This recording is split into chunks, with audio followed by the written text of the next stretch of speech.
Welcome to the Tradies in Business podcast with your hosts Warwick Bidwell and Nicole Cox.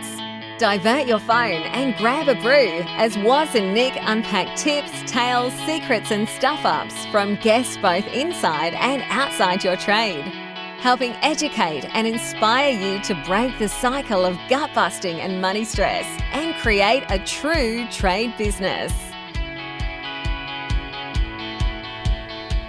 G'day Coxie, how are you?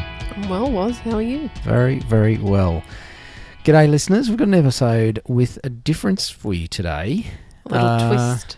Bit of a twist in the tail. Mm-hmm.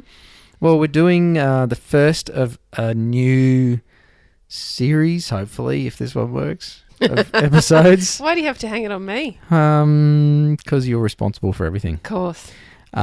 So we're doing Real Tradie Wives. Is that the new hashtag? I reckon. We've come up with a few new hashtags lately. We really have. Deep planning mode. So Real Tradie Wives, and welcoming to our first Real Tradie Wives episode, we have Nicole Cox. Hello.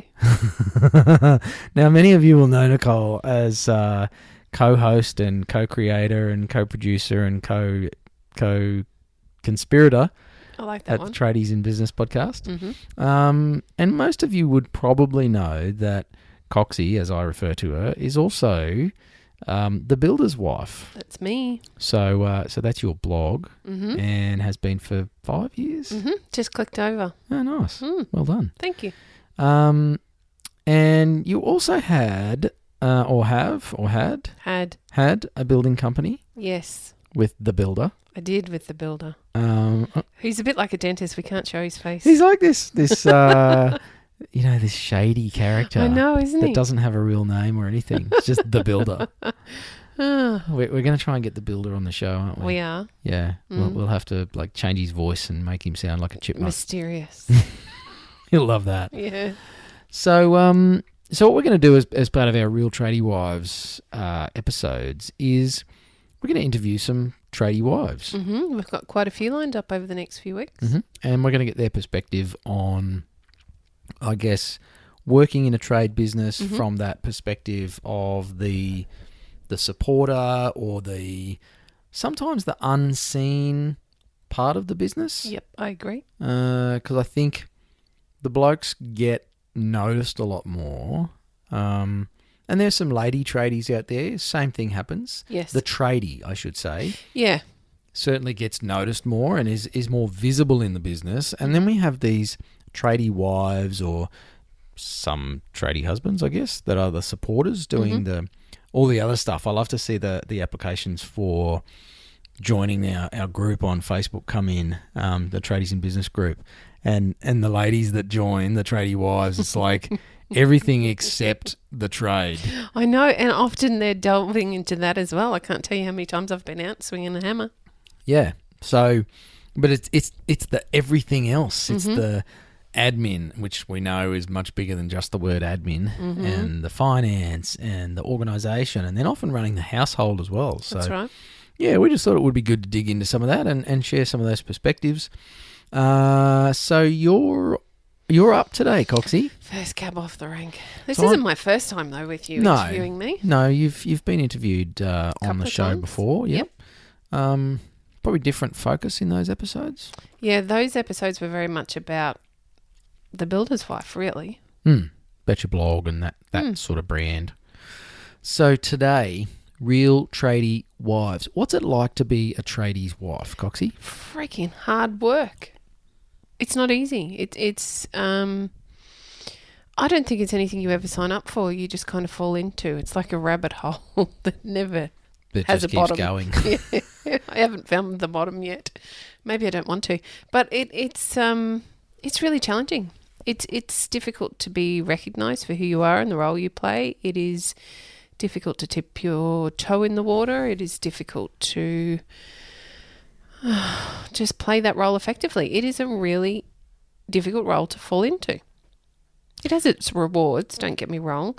There's something pretty spectacular about running your own business, and that is flexibility, time, finding your way, seeing your partner in a different light to, I guess, most conventional marriages get to see. But it's hard. So what were some of the most challenging, or what are some of the most challenging parts of being a tradie's wife for you personally? First up, it was trying to... There were a couple of things. So first and foremost, when I first joined the builder in business, he was working with his mum and dad in their company, and he was essentially running their company, I suppose, but it was full of older tradies. So first up for me was getting any kind of recognition of anything other than his wife. And, here she comes again to decide what is she even here for? That was really hard for me. I'd come out of a pretty full-on career in pharmacy where I was very well respected and taken seriously at every turn, and had opinions people wanted to hear and listen to, and I was paid to give those opinions. And I walked into construction and people would turn their back on me. That was really hard. I found that almost destroying. That was almost enough for me to say, I can't do this anymore. And probably the turning point for that was understanding that we were never going to get a business in which I could be valued with his parents, and making some changes around that. So I can't necessarily say it was his parents' fault, but it was an older way of thinking where his mum had never taken an active role in the business. Therefore, I wasn't really welcome there either, even though for me, looking from the outside in, I could see where all the issues were in that particular business. So that was really tough. Just being respected. Demanding that respect is really difficult also when you don't have that trade behind you, and I don't have the vocabulary that goes with being a tradie. I almost do now. Yeah, but that's 10 years in. Yeah. That's right. But, straight up going on to site and wanting to say, what are you doing and why are you doing it? I can say that to my husband, but I can't say it to the subbies. I can't. It was really hard for me to find the right team to put in place, and that's what we did in the end, was get the right team around us so I could ask those questions, so that I could learn and therefore have that opinion that was respected. But it was really hard to find the team, find the people that were able to answer those questions so that I could learn and become valuable, rather than the perception of my value not being there because I didn't know what a bearer or a joist was, or what their function was, or why we put the trusses in place at this point, etc., etc. So some of those things were really challenging, and at times, for me personally, after coming from the kind of career I had before, I actually found myself getting lost, I suppose, in that I guess I just didn't know where I fitted, and was I going to be able to fit in this business that we wanted to create. And I did. We made it work. And that was just creating a team. And I see it's very different in the industry now than it was. We're only talking 10 years, 11 years ago. But it is very different now. There are far more women in place. There's this recognition now of the tradie wives and the roles that they do play in the business, and have been playing forever and a day. There's a push. You're seeing a lot of that older thinking being pushed right out. Sure, it's still there. I still find it now. I think you and I still find it, even in what we're doing. Absolutely. But it is changing, and there's so many more younger players. How many younger builders do you deal with? And they've got a different way of thinking. They've been brought up a different way. So that certainly helps. But that's what I really struggled with in the beginning. So what was behind the decision for you to actually join the builder in the business? A couple of things. Their business was failing.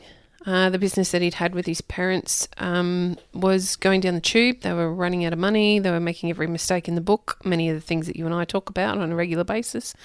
But we also were a blended family, and we had 5 kids, and I was working 60 hours a week in pharmacy doing what I was doing there.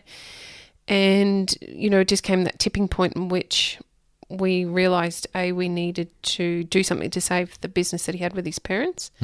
I'd tipped a fair bit of my own money into that business, and I wasn't going to do that without having a say. So that doesn't sound at all like you, Coxie. No, it doesn't. It was. I guess that was my first step, but I at that point I downsized what I was doing in pharmacy to a less of a role, I suppose, which meant that I could have a bit more free time to put into the construction company. But then we found that it wasn't working with the kids. So it was still, it meant that the builder would have to sometimes finish early to go and pick up the child with another broken arm, or because the kids were sick because I couldn't find my balance. Yeah. So that tipping point came. We just decided, no, if we're going to do this, we need to do it our own way. So start our own business and do it together full time. And that's what we did. We were fortunate enough to be in a financial position so that we could sort of dip our toe in the water. We had enough money behind us to run for 3 months without a huge income. And so we gave it a go.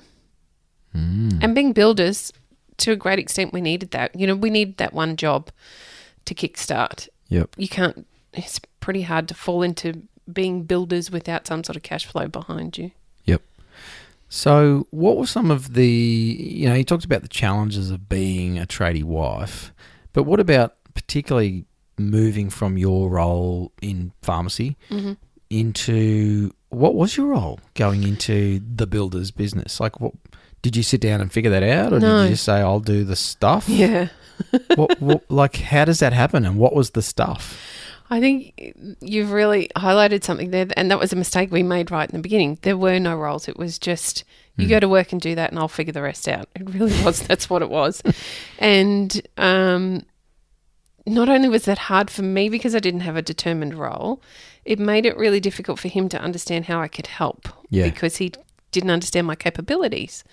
So it was everything. I started with obviously just the data entry, and then I realised, okay, we have one job, but how do we get the next one? And then it would be, the builder would be so busy doing quotes and dealing with staff or subbies really at that point in time that he couldn't then plan out the job to the full extent. So I started to take some of that on, and that's very much my brain and maybe needing to be in control just a little bit. No, that doesn't sound like you either. No.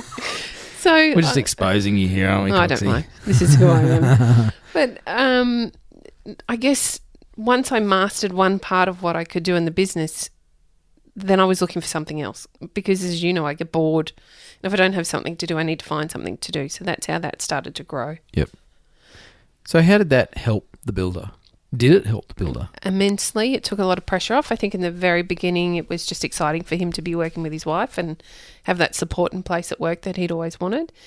Then it became probably a little confusing and difficult because there was this clash of who does what and how and so on and so forth. So there were certainly probably the first 12 months, 2 years were pretty challenging and straining. Mind you, we were a newly blended family, so there's plenty of that other stuff going on as well. Because how long after you guys got together, in your relationship, did you start working in the business? Less than 2 years. Oh, wow. So I started working or having an import with his parents' company maybe 14, 15 months after we got together. And as I think you and I have spoken about before, when you're a blended family, you need to make a decision pretty quick about whether a relationship's going to work. Yeah. Do you introduce that person to your family? And I'm then familiar with that one. yeah, you're right. You kind of got to sort of just make that snap decision to blend and make it work. Yeah. So everything in our relationship was very fast, including working together. So very short term, and you can imagine we tripped over every single hazard there was to find. Yeah. It's accelerated when you're A, blended, B, working together.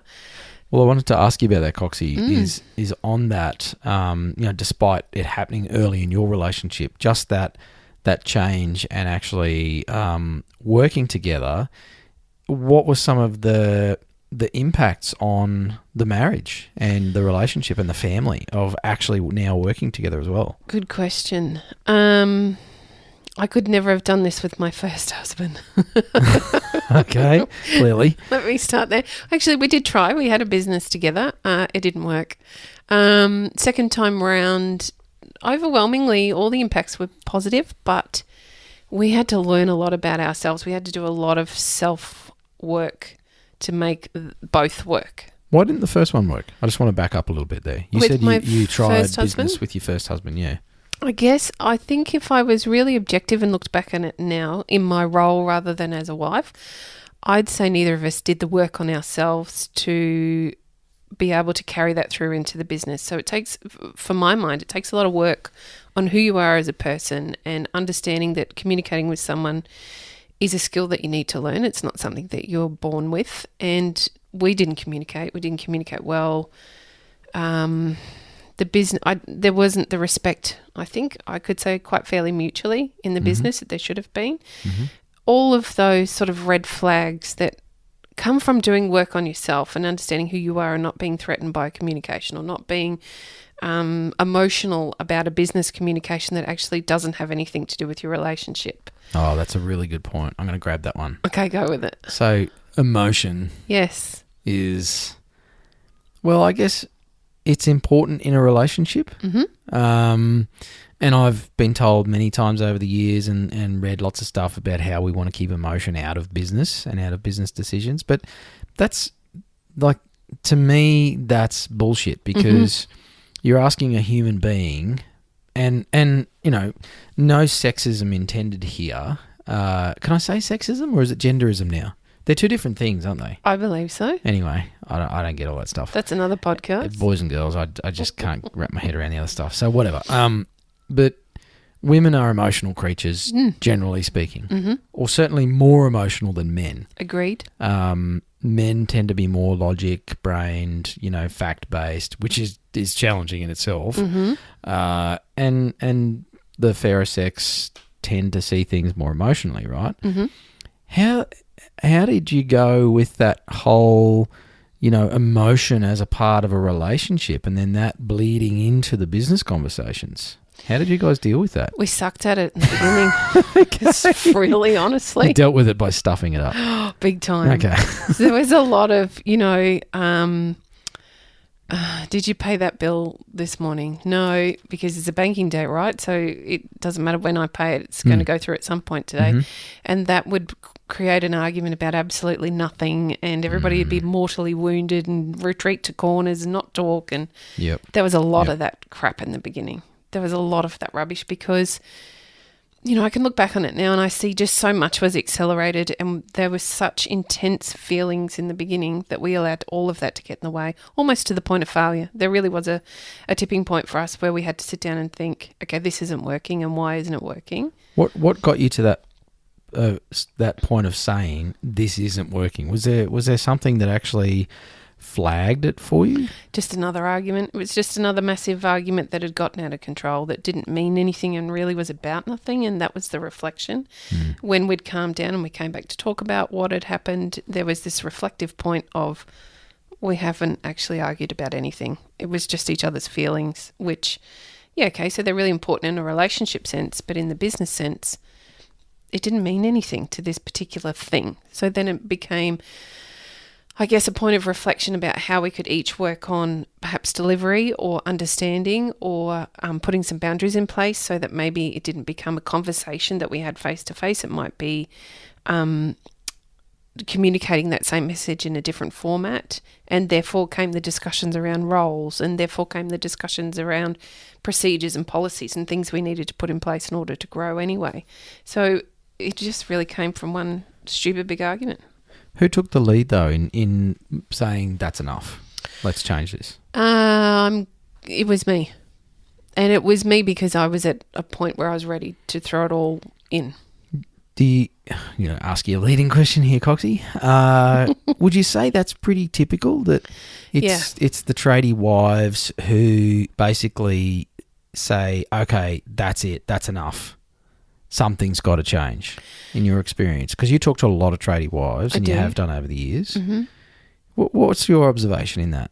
You've nailed it. It nearly is always the wife's reached that point because the tradies are just stuck on this merry-go-round, essentially, of doing the same thing they've always done. And I understand that. They're busy, they're overwhelmed, they're overworked, they're underpaid, they're not making the money, they're stuck trying to provide for their family, and they feel like they've met this wall in which they can't look over and find another solution. And it's so often the tradie wife looking in and seeing the poor husband or partner, or even in a relationship like yours and mine, it's the other person looking in and thinking, no, they're about to fall and I need to do something to catch them, or I need to do something to build the wall a bit higher so they don't tumble over it. It is pretty typical, And I think it's just because the tradies are taught to work. They're taught to work harder, not smarter necessarily. Just go out and get the job done and make the money and support your family.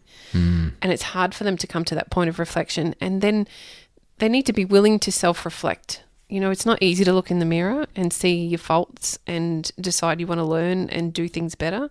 That's not easy for me either. But I find I'm lucky and my husband's pretty good at it, but even he struggles. Yeah. You know, it's not comfortable. Yep. So how did the builder respond to you saying, that's it, we've got to change? There was a bit of panic because it might have been said with bags packed in the walk-in robe. Yeah, okay. But there was a bit of panic for a minute because it did mean that we needed to look at everything we were doing and find a better way. And that means that you need to admit to yourself that you weren't doing it well. And that's not comfy. That's really unpleasant, quite frankly. And you just shifted in your seat when you said that and drew breath. It's hard. So talk to me more about that whole, because you used the word before about, you know, recognising your faults and, you know, sort of, you know, the way we're doing it isn't working. As a woman and as a tradie wife, what process did you have to go through to move past that almost invalidation around those things? It was a really hard time because it meant that I hadn't had the impact that I wanted to have in the business. It meant that whatever I was doing wasn't working. So that was a big, and you know me well enough to know that was hard for me to look at that and do that. How did that happen? It came about with some really frank discussions with the builder and I, where we made promises to each other that what was being said needed to be said, and it wasn't necessarily, I guess maybe if I were to look at it from the outside in now, those conversations were probably more where we were able to say, okay, let's talk about business, and that's not actually our relationship. I still love you. This isn't about our relationship. This is about the business. And this is what I see is going wrong. And then I was able to say, well, this is what I see is going wrong. And then we could sit down and pick that apart. Did we ever really probably have those big conversations that I can say or talk or reflect about now? No, I don't think so. I don't think we were of that consciousness at that point in time in business. Yep.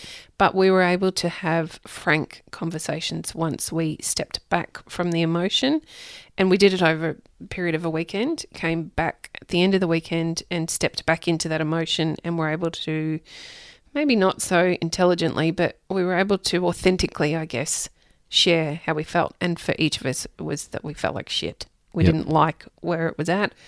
We didn't like even the changes that needed to be made because they were massive. We didn't like any of it, but we made a commitment that we'd do the work to get it done. So the marriage then, did it improve after that? Yeah, massively. So prior to that, obviously being a blended family, there's a fair bit of that needed to change as well. Yeah. So I can't definitively say that it was from one or the other. It really was a combination of both. And we'd always had a really great relationship, but it got so much better because we could have those conversations without being worried about each other's feelings.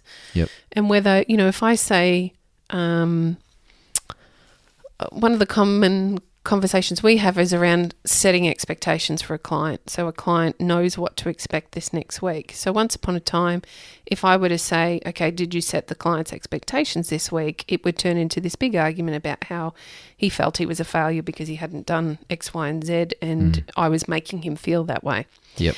So when we were able to take the emotion out of it, suddenly we could have the conversations around that, and he could actually see what I was saying. If you set that expectation, the client knows what to expect. Therefore, you can't let them down because you've set the expectation. And it became easier for him because he didn't have these mental roadblocks in place in every step of his business. He wasn't burdened, I suppose, by a bunch of worrying about how his wife felt and whether it was he was able to go home and say what he needed to say without treading on eggshells, and vice versa. So it just, I guess the lines of communication opened up enough that it had a great positive impact on the relationship, and we could start to then put some boundaries in the business in place so we could actually have downtime. So talk to me more about those boundaries, Coxie. What did that actually look like? Hard conversations about what was and wasn't working. So in the beginning, business was everything we talked about. Was that all the blended family? neither of which are positive conversations, can I yeah. say. So we weren't having any fun anymore. And obviously in the beginning of a relationship, it's really fun and exciting, and we'd lost all of that. So we had to have some tough conversations about how to have fun again, how to bring those elements back into our relationship that separated everything. So again, as I always say, it was about role definition, understanding what I needed to do and what he needed to do. And then we needed to set some boundaries about timing. So we would have, at the end of every day, we'd have a glass of wine or a cup of coffee or whatever. We'd sit down for 10, 20 minutes. We'd have a big debrief about our days and where things were at. And that was all we spoke about for work. After that point. So after that point, it was about family, or we started to put things in place like plan for the next holiday or plan for the next outing or something that we were going to go and do together. Yep. It also, one of the best things that we ever did was get our business to a place that the builder could pull himself out enough to go and coach football because he was getting a bit of himself back. Yeah. No, I think that's really under talked about in this industry. Our guys are losing themselves in their businesses, and for him, he'd lost who he was and the roots of the person that he is. My wife would love to hear that because she's an occupational therapist and works specifically in the area of mental health, and that idea of meaningful occupation, which is those activities outside of work, whether it's, for the blokes, it'll be coaching the footy team or going fishing or playing darts or I know there's a lot of stereotypical stuff. I mean, some guys might like knitting. Sure. And for the ladies, it'll be probably more of the social stuff and even, craft or some of those things for their own self. And, when we get busy in a business, they are some of the first things, along with health and sleep, that gets sacrificed. Absolutely. And it's so counterproductive.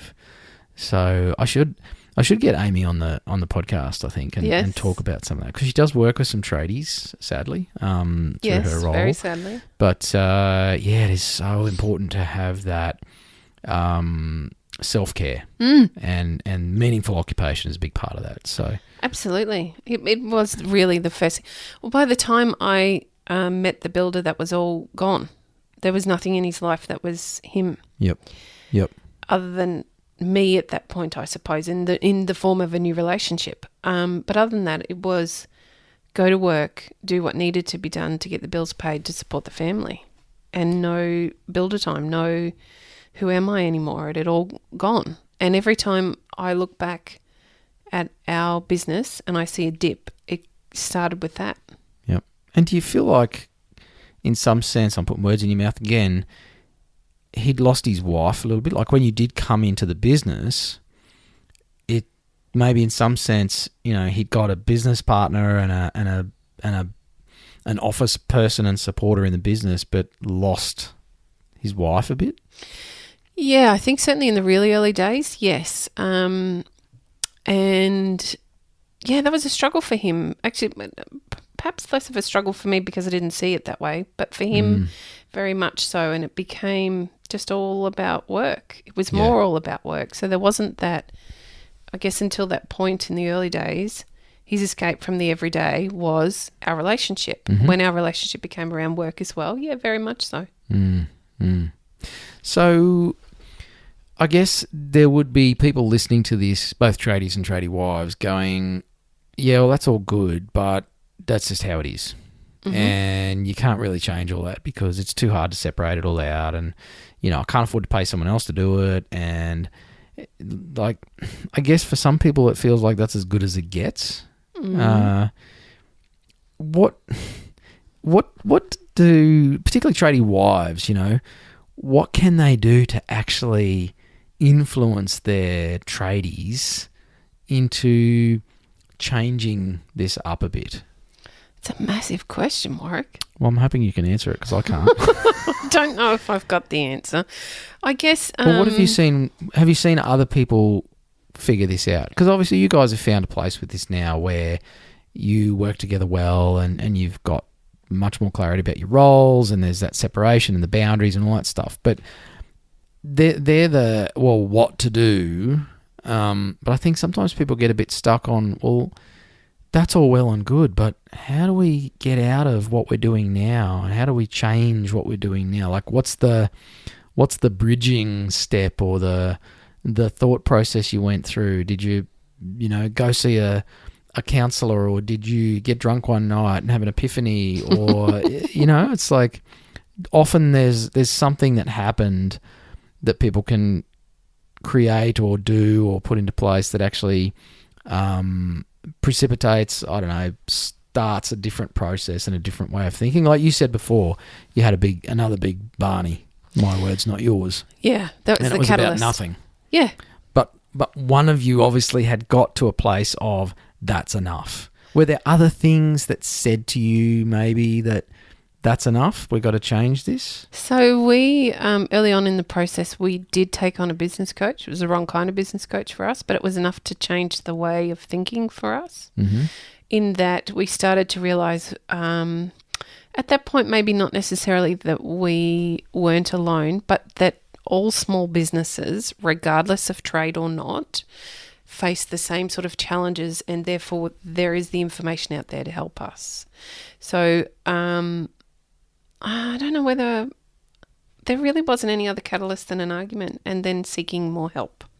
I don't think it's something you can do on your own. I don't, businesses doesn't need to be the solo journey that we all seem to think it is. And maybe that's a small business mindset that we need to challenge as in what we're doing. Absolutely. But you don't need to do it alone. And in fact, doing it on your own is really counterproductive. It's particularly as a husband and wife, right? Yeah. How do you not get bogged down in that stuff? And how do little decisions that really are little decisions not turn into massive ones because you're both worried about the same thing? Are we going to put food on the table next week? Yep.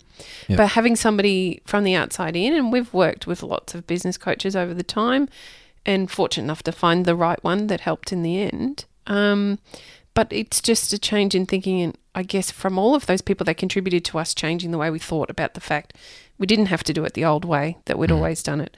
There was a new way. That way might not look anything like what we thought it could look like, but isn't that a good thing? Yeah. There's no way in the world, if I looked at my dad's business as a plasterer, that I ever thought that we could have enough boundaries in place to ensure that we could take holidays from a business. I never thought, I just thought we'd have to close it down. That's what Dad had always done. Yep. With an outside influence, we're able to say, actually, no, if you've got the right people in place, you can take that holiday. You should be taking that holiday. That my husband doesn't need to be on the tools and only on the tools and then working until the middle of the night on quotes and paperwork. Yep. But it took, I guess, looking for that information and a solution to a problem, because there had to be a solution. And coming from a different business background, my mentors in pharmacy weren't working all weekend. Yep. They took holidays. Yep. So it was understanding that same structure could actually be implemented into a trade business, because businesses are actually pretty well the same. See, I thought that women talked to each other and would, I mean, you're a little different, but Thanks. but I've always had this perception that women talk, and I find it's not the case. You know what? We talk about stuff that doesn't matter, or we talk about, we don't tell we carry as much shame as everybody else. Yeah. And there's this really crappy message I find out there in the marketplace, and perhaps frustratingly for me, Coxie, from some of the organisations that are trying to do good in this area, that seem to put this idea out that blokes suck at talking about their stuff, and that women are all over it. No, they're not. And I got to say, in 11 years of doing what I do outside of Tradies in Business, I don't see it. They talk a lot and they socialise more than men. Yes. But it's not necessarily any different in that they're not sitting down sort of pouring their heart out and swapping notes on their challenges and how do they get through it, or, are they okay? And it's like, I think that the message is that humans suck at talking about their stuff. I think you're right. And as a society now, particularly with social media, like Facebook even take down stuff that's not positive in a lot of cases. And that just creates this idea that we're not okay if we're not okay? It really does. And the whole perception of everything being perfect, it's just Oh my gosh. bull crap. It's but that's how we talk, right? So even with any of the networking events I went to or any of the events I went to, looking to find that authentic connection within the industry was about how well I'm doing, not about how shit it is. It wasn't about how, look, we see lots of stuff about how husband can't do the renovations at home because he's too busy at work, or every time you do the washing there's another nail in the washing machine. We see lots of that stuff. Yeah, okay, they're pain points for tradie wives. We cope with some crap. It's not terrible. They're frustrations, aren't they? They are frustrations, but they're not the real pain points. It's not that I can't afford to pay my guys next week and I don't know what to do about it. Nobody talks about that. Yeah. Because we feel so much shame. Yeah. Because nobody's leading the way and talking about it. And making it okay to talk about. Yes. And you and I have been having some conversations recently, both individually and collectively with tradies and tradie wives about this stuff. And it's amazing how much reluctance there is to even admit that things aren't okay. Yeah, I have a lot of tradie wives contact me out of fear for their tradies. What do I do? How do I support him? How do I get support myself? Because it's hard. To be a supporter is actually quite hard. It's not even something we recognise in that form. And there's nowhere to go to say, you know what, this is crap and I don't like it. It's really hard. Not getting the respect I feel I deserve, or I can't pay my guys, or I think my husband's about to drop off over the edge. There's no one to talk to. There actually is, but there's nobody talking about it loudly. And, I mean, we're not even talking about mental health issues. No. For tradies or tradie wives. It's just that things aren't okay. No. We're not vibing as a couple. The intimacy's gone. There's no cash in the bank account. We're fighting in front of the kids. We're burned out. We don't take holidays. Neither of us have meaningful occupation anymore. It's like, this is not what business is meant to be about, or life. No, it's not what you go into business for. And so you don't have to be mentally unwell. No. In terms of some fantastic organisations like Beyond Blue and Lifeline and Mates in Construction and all those organisations that are there to support people that really are mentally unwell. But I think there's this, this early stage intervention that needs to happen. And that's something that you and I want to start talking more about, Coxie, and I guess encouraging people to share their stories around this stuff. There's a lot of power in sharing your story, right? First and foremost, every time I put out another blog post or another article in any form where I tell a bit more of my story and the times it was shit, I get this massive influx of people come to me and say, oh my God, there's somebody else out there in the position that we're in. Every time. Just last week I had 3 tradie wives contact me because they were having a hard time in business. Yep. Because they know that we stand here without judgment. But in actual fact, the whole industry isn't as judgy as they think they are. Yeah. Because we all feel the same. Yeah. It's just that nobody's talking about it yet. And I love that about the trade desk, where a lot of the members are women in there, actually, tradie wives. They are. And I think often it's the tradie wives that seek out the ideas on marketing or the strategies or whatever it is. More than just like, oh, my tradie's not okay, but it's just like our business is not okay, or our business could be a whole lot better. And I just love seeing the level of support and engagement in the trade desk group around that. It's like, oh yeah, we've been through that. And here's what we did. That's right. Right. And it's such simple little things that are giving people those a different perspective, I guess. Absolutely. When you're in the crisis of whatever that crisis might be, in that real pain point, that difficult time, all you need to know is you're not alone. Yeah. You don't even really need the solution. You just need to know you're not alone. Somebody else has been through it and got through the other side, no matter what it is. Same can be said for parenting, relationship advice, or business. It doesn't matter. It's all the same. And we just want to know that we are human and that we are connected and we are understood. So, Coxie, I'm going to ask you a question in a slightly different way, one that I ask most of our guests. You know what's coming.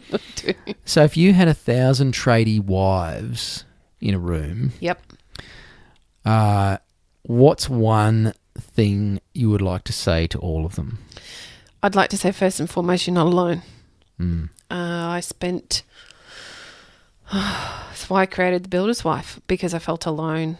So my first message to you is that you are not alone. There are hundreds and thousands of women out there in the same role that you're in, and collectively we have a very large voice when we come together and we speak together. So first and foremost, you're not alone, and then secondly, to seek help, because you can't do it all on your own. It is, you know, if you just look at big business and the way they do it, you're the same on a smaller level. Who was it recently that said something about small business being the worst thing we can say about small business? Yeah, I think it was been Mark, said a number of times. Mark Boris maybe was saying something along those lines. And it's so true, because I think we get pigeonholed into this way of thinking that our business is small, therefore we can't take on the help. We can't take on the bookkeeper or the business advisor or whatever it might be.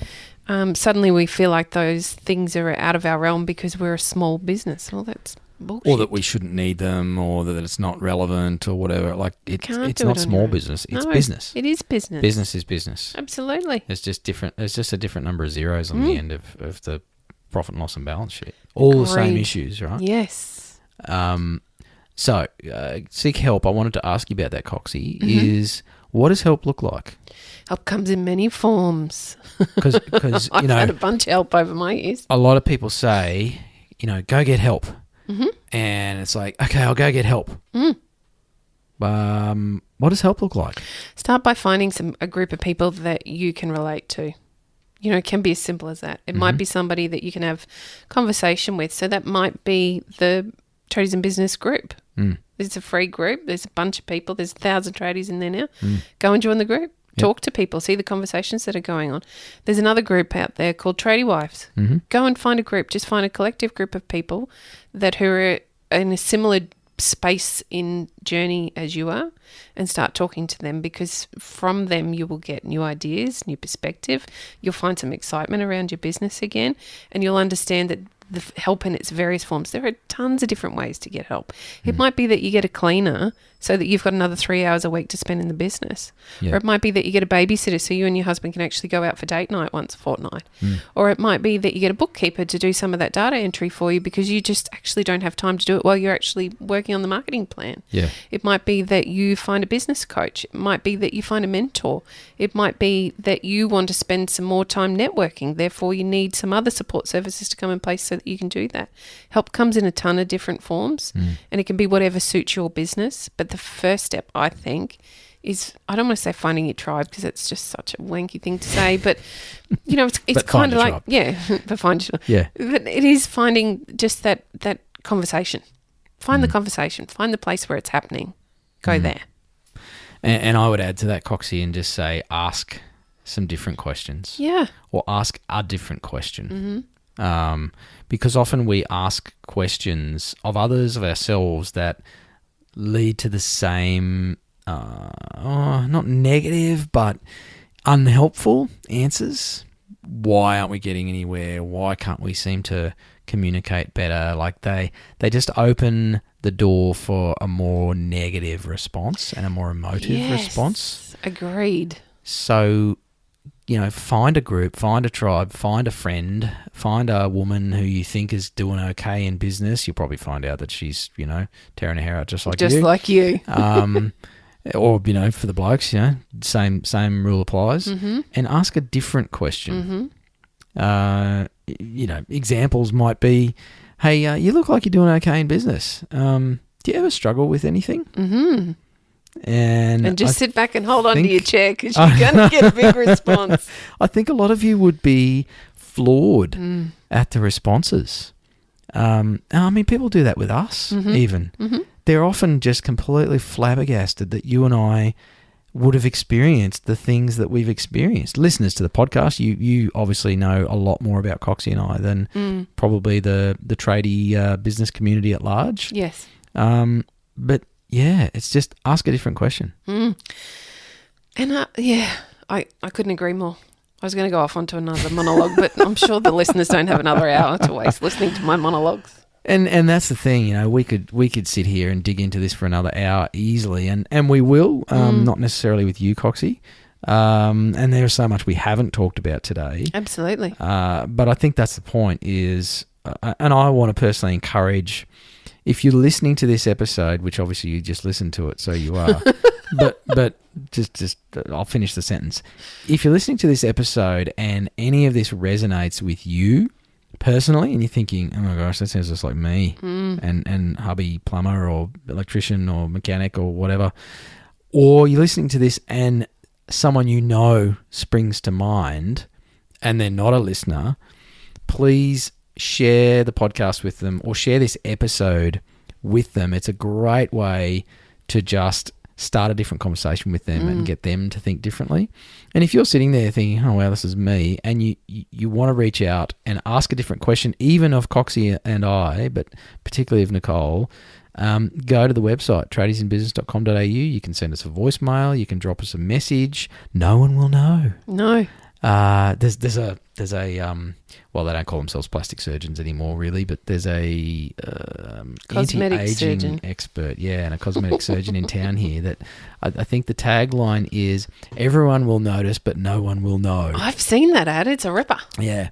So no one will know if you send us a message here at Tradies in Business. Yeah. And this is what Coxie and I are all about. Is just about preventing tradie business fails.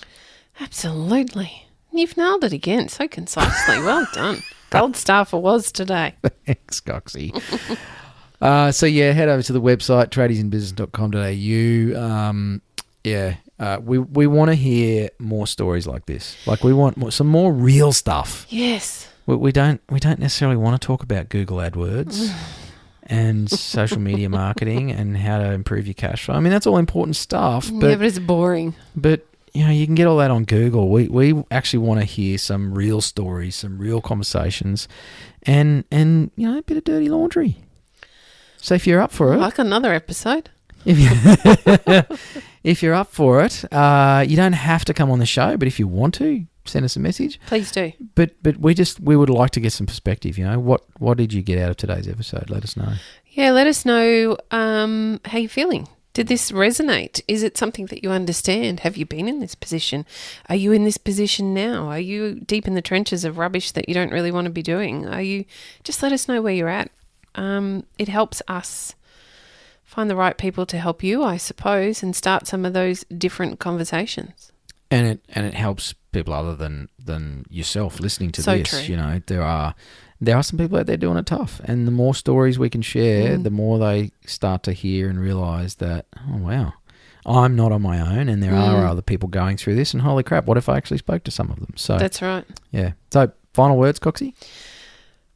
This was a bit overwhelming, but there you are. I tried to be nice. You were very nice. Wasn't hard-hitting like Richard Fidler or anything like that. Oh, I love his interviewing. See, I hear you talk about Richard Fidler. I love it. I want people to talk about my my podcast like that. We've probably got another 10 years or so. Okay. Maybe we need to branch out into a bit of comedy or... Well, we think we're hilarious. You know what we'd really like to do? We'd really like to have a radio show. So if you know anyone, hook us up. Yeah. Do you know anyone on commercial radio? Give us a hook up. Anyway, I'm going to stop dribbling. And Coxie, thank you. Thank you. For today. Thank you for being gentle. That's okay. You got a great story, and it's awesome to work with you. So thank you, likewise. I think there's a lot of tradie wives out there like you that are quietly toiling away in the background and not getting the recognition that I think we should be giving them. So Agreed. If that's you listening now, well done. Thank you for doing what you do. Yes. And we look forward to sharing more stories like this with you. Thank you. You've been listening to the Tradies in Business podcast with Warwick Bidwell and Nicole Cox. Find out more about today's guest, tools for your trade business, and other cool stuff at tradiesinbusiness.com.au.